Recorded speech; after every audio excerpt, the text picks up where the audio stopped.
Welcome to V2T IELTS Listening Forecast. In this test, you will practice a full IELTS listening forecast with audio, subtitle, and answers designed in the Cambridge exam style. The test includes Part 1 to Part 4, just like the real IELTS exam. Get ready, focus carefully, and good luck with your practice.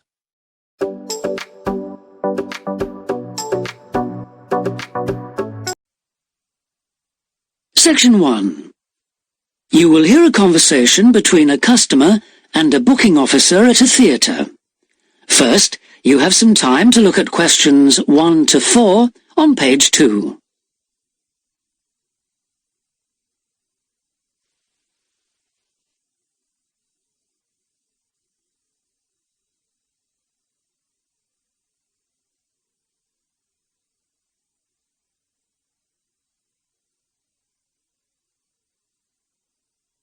You will see that there is an example that has been done for you. On this occasion only, the conversation relating to this will be played first. Hello, Theatre Royal Plymouth? Hello. I'd like to make a booking, please. Yes. What is it you want to see? The Imposter. Right. The man wants to see the imposter, so imposter has been written in the space. Now we shall begin. You should answer the questions as you listen, because you will not hear the recording a second time. Listen carefully and answer questions 1 to 4. Hello, Theatre Royal Plymouth? Hello. I'd like to make a booking, please. Yes. What is it you want to see? The Imposter. Right. And which day did you want to come? Friday the 25th. Just a moment and I'll check availability on the computer. Oh, sorry, we're fully booked for that performance. Oh dear. What about the following day then? The 26th? Yes, that's okay. We've got 2 performances on that day, one at 3:30 and one at 7. Which would you prefer? Oh, the later one, please. How many people? Well, there are 4 of us. Are there any concessions? Any children? Oh, I'm not sure. My daughters are 15 and 12. Do they get concessions? Only the 12-year-old, I'm afraid. So that's 1 child and 3 adults. Any idea where you'd like to sit? Stalls or circle? Tickets for the stalls are a bit more expensive. £12 for adults and £8.50 for children. The circle costs £10.50 and £6.50. Do you get a good view from the circle? Oh, yes. And in fact, we've got some seats left at the front, if you'd like those. Right. We'll go for those then. Right, that's seats A21 to 24 then. They're very good seats. That sounds fine. So let's see, that comes to £38 altogether for the tickets. How do you want to collect them? Shall I put them in the post?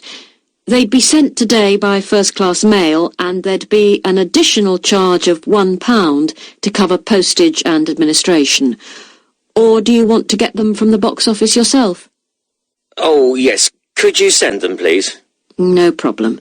That'll be £39 altogether. Before you hear the rest of the conversation, you have some time to look at questions 5 to 10 on page 2.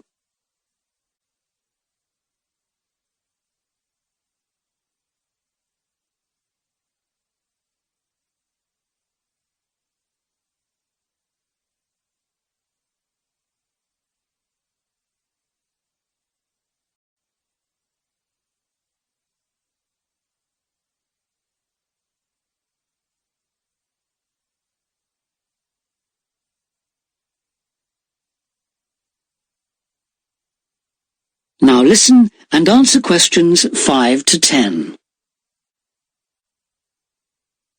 Could I just take your card details? What kind of card is it? Visa? Switch? MasterCard. Okay. And the number? It's 3290 5876 4401 2899. 2899. OK. And the name on the card, please. It's Mr. J. Whitton. WHITTON. N for never or M for mother? N for never. Thank you. And now I've nearly finished, but I just need your address and postcode. Yes, it's 42 South Street. OK. Is that Plymouth? London. And the postcode? It's SW2 5GE. That's fine then. The ticket should be with you tomorrow. Is there anything else I can do for you? Yes, I was wondering if I could get regular information about what's on. Certainly. I can just add your name to our mailing list. Would that be okay? That would be very good. Yes, please. Oh, and there is something else, sorry. One of our group is hard of hearing, and I've heard that you can supply special headphones. That's right. As long as you tell us in advance, we can always do that. I'll book those for you now, and you can just collect them from the box office before the show. Thanks very much for your help. No problem. Thank you for calling. Thank you. Bye. That is the end of section 1. You now have half a minute to check your answers.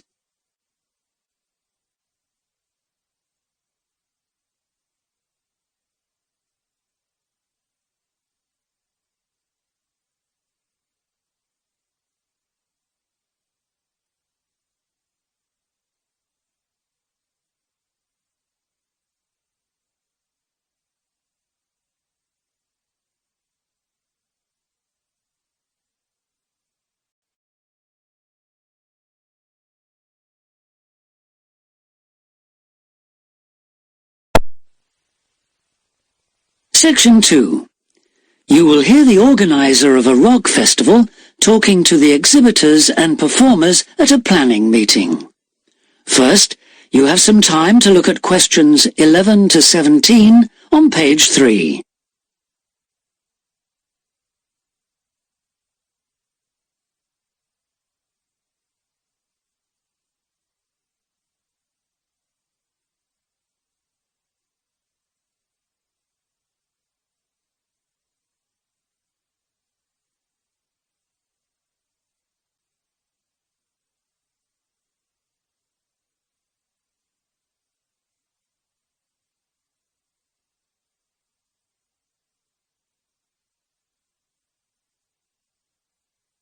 Now listen carefully and answer questions 11 to 17. Good evening, everyone. I'm glad you could all make this planning meeting for what promises to be the biggest and most colourful free rock festival ever held in the South East. So whether you're a performer, a craft exhibitor or an artist, we all extend a big welcome to you. Could we turn first to the plan, so I can familiarise you with the layout of the site, which, as you know, is an old football stadium. We're really lucky to have so much space this year. You can see the main gate at the bottom of the plan. Have you found it? That's where most visitors will enter. It's also the entrance for those taking part in the craft fair. We've set the stalls just inside the gate on the left in a circle. If you walk straight ahead from the gate along the path without turning right, you'll come to some steps up to the football stadium. On the left of the steps is the fringe stage. This is for alternative artists. They include folk singers, poets and other acts which are more suited to a smaller stage. And they should also enter by the main gate. On the opposite side of the steps is a restaurant, and adjoining that is the main festival information point. Here you can get extra programmes and up-to-the-minute information about events, and you can discuss any last-minute problems, although we hope everything will be running smoothly when the festival opens. Coming back to the plan, you go up the stairs to the stadium. The entrance for the rock bands is on the far side, and on your right is the main stage, which will have powerful illumination and amplification throughout the weekend. There will probably be TV vehicles adjacent. That's in this area only for recording purposes. If you look at the outside of the plan, you can see a third gate for exhibitors, opening onto a side path. A little way down the path, before you get to the trees, is the building where the art exhibition's being housed. Then, finally, there's just one more building marked on your plan, quite near the main gate. It's divided into lock-up garages, so I hope you now feel quite familiar with the main festival area. Before you hear the rest of the talk, you have some time to look at questions 18 to 20 on page 4.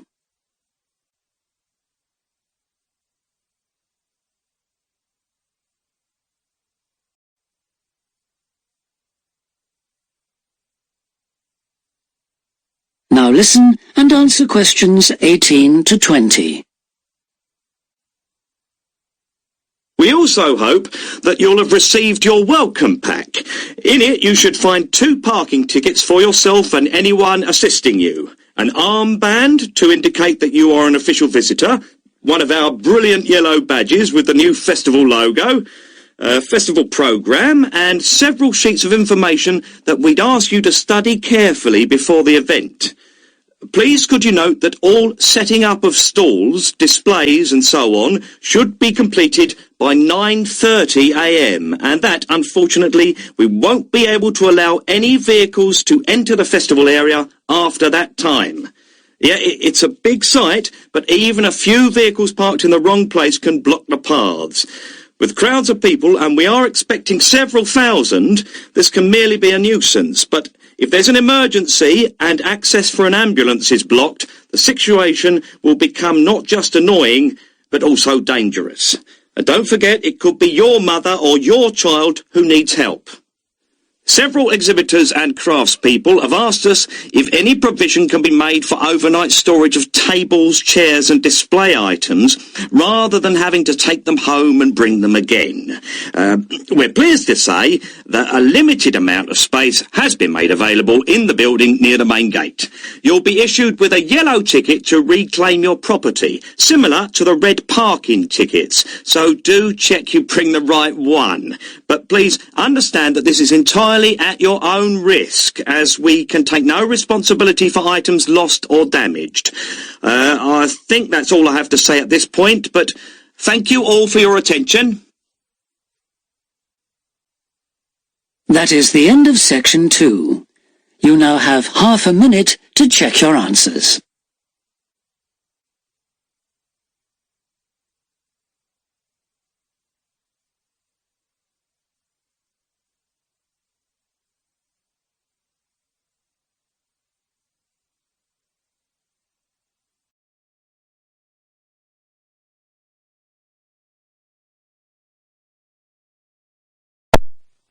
Section 3. You will hear a discussion between a business student called Marco and his personal tutor about the courses that Marco should take. First, you have some time to look at questions 21 to 23 on page 5.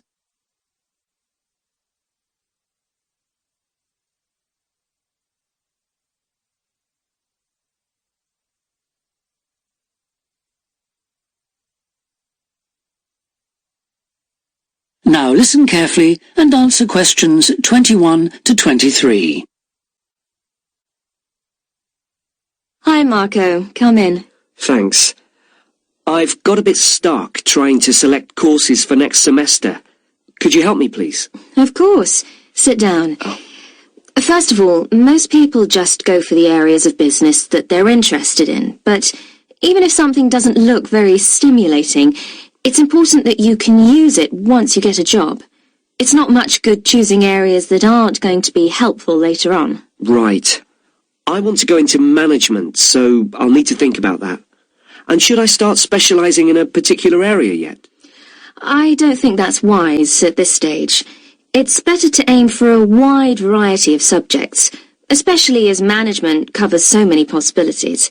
You shouldn't be limiting your choices for later on. Yes, I see. You should also look at how the course is made up. Will you have regular seminars and tutorials, for example, as well as lectures? Okay. Some of the lecturers are quite big names in their fields, aren't they? Should I aim to go to their courses? Well, remember that the lecturers who aren't well known may still be very good teachers. I'd say we have a consistently high standard of teaching in this department, so you don't need to worry about it.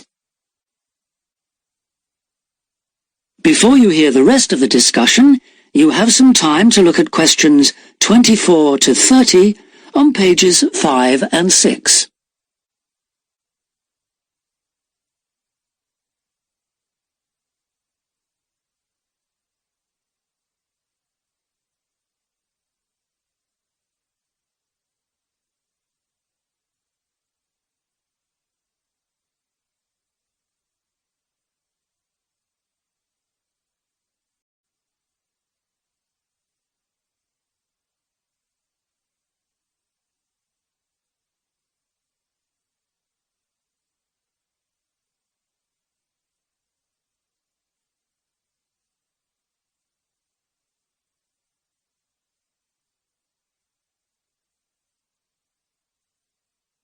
Now listen and answer questions 24 to 30. Good. Well, that's a great help. Now, last time we met, you mentioned doing team management, didn't you? That's right. I'm still quite keen on the idea. The trouble is that because of changes in the content of various courses, team management overlaps with the Introduction to Management course you took in your first year. So what you learned from it would be too little for the amount of time you'd have to spend on it. I'll drop that idea then. Have you had a chance to look at the outline I wrote for my finance dissertation? I left it in your pigeonhole last week. Yes. Why exactly do you want to write a dissertation instead of taking the finance modules? It'll be pretty demanding. Well, I'm quite prepared to do the extra work because I'm keen to investigate something in depth, instead of just skating across the surface. I realise that a broader knowledge base may be more useful to my career, but I'm really keen to do this. Right. Well, I had a quick look through your outline, and the first thing that struck me was that you'll have to be careful how you set about it, as the way you've organised it seems unnecessarily complex. The data that you want to collect and analyse is potentially valuable, but you'll need to narrow down the subject matter to make the whole thing manageable. Okay. I'll have another look at it. I was talking to Professor Briggs about it yesterday, and I got some more ideas then. For part of the dissertation, I was thinking of trying to persuade finance managers from 3 or 4 companies to let me ask them about their company finances. If not, I think I'll have to change to another topic. Well, go ahead then. I could give you some names. Thanks. Now, let's talk about practicalities. Your dissertation must be finalised by the end of May, so you should aim to finish the first draft by the end of March. Is that feasible? Yes, it shouldn't be a problem. I'll need to register for the dissertation, won't I? Is that with the registrar's department? No, it's internal to this department, so you just need to let the secretary know. Do that as soon as you're sure you're going to write the dissertation. Okay. Then, to analyse your statistics, you're going to need some suitable software. If I were you, I'd drop into the computer office and ask them for a copy. Right. So, if I revise my outline, can I... That is the end of section 3. You now have half a minute to check your answers.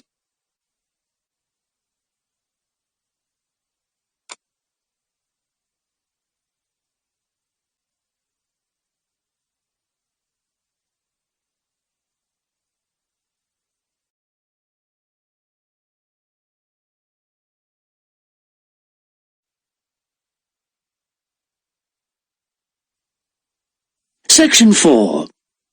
You will hear a talk about a research project on the tiger shark. First, you have some time to look at questions 31 to 40 on pages 7 and 8.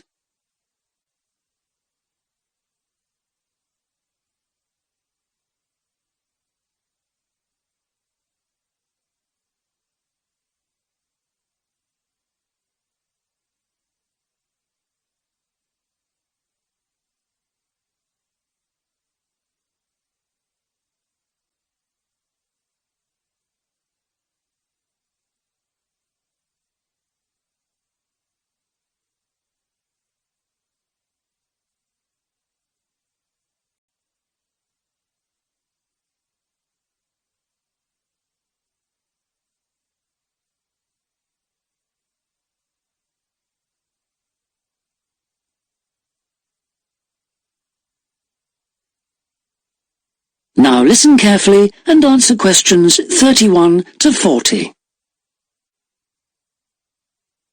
Good morning, everyone. Today I'm going to talk about the research project I've been involved in on the tiger shark. First of all, some background information. The tiger shark, also known as the leopard shark, is often thought to have got its name from its aggressive nature. But in actual fact, it's called that because it has dark bands similar to those on a tiger's body. It is a huge creature, growing up to lengths of 6.5 meters. It can be found just about everywhere throughout the world's temperate and tropical seas, but it is most often found along the coast rather than the open sea. In terms of feeding, tiger sharks tend to be most active at night and are solitary hunters. Their preferred prey includes other sharks, turtles, seabirds, and dolphins, to name but a few. However, it's not uncommon to find garbage in its stomach. This is because it tends to feed in areas such as harbors and river inlets, where there is a lot of human activity. Now to the project itself. We are particularly interested in some studies that have been done in the Rain Island area. Observations here have shown that there is a large population of tiger sharks present in the summer during the turtle nesting season. However, during the winter months the sharks disappear. So we decided to do some of our own research there.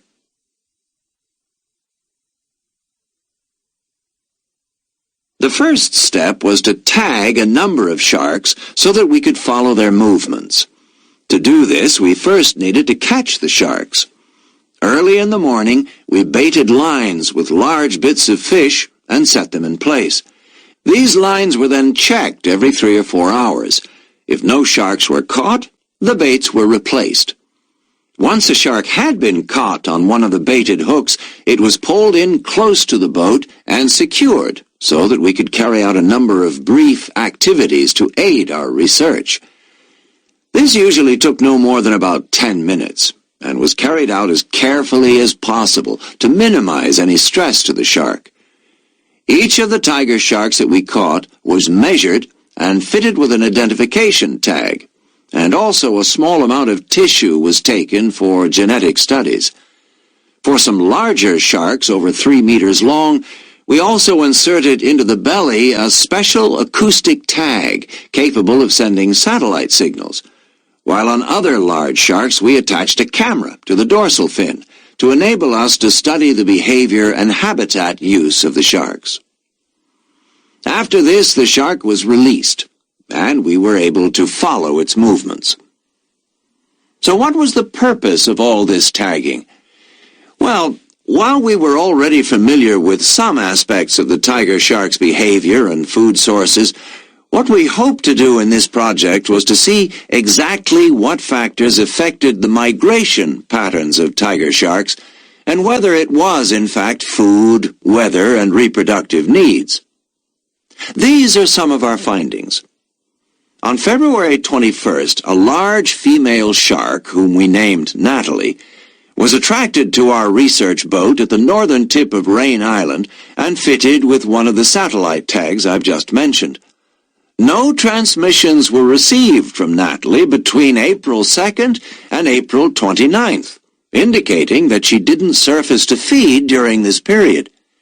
The area in which she was last reported is very shallow, suggesting that she may have changed her feeding preferences during this period to focus on prey found on the sea floor. We also made a number of other discoveries, thanks to the various transmitters we used. It seems that tiger sharks move back and forth between the ocean floor and the surface quite often. This may help the sharks conserve energy while they swim, but it probably also helps them hunt, since this movement back and forth maximizes its chances of not being detected by its prey until the last minute. So far, our findings have not been conclusive. However, we have gained some very interesting insights into the behavior of tiger sharks and are now hoping to develop our research further. That is the end of section 4. You now have half a minute to check your answers.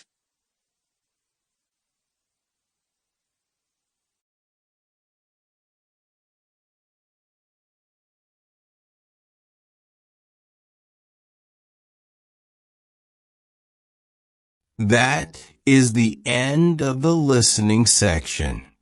You now have 2 minutes to review your answers before the test automatically moves on to the next section. Please take this time to check your answers carefully. Make sure all your responses are recorded in the correct places, and review your spelling, grammar, and formatting. Once the time is up, the system will take you directly to the reading section. Please remain seated and stay focused. The next section will begin shortly.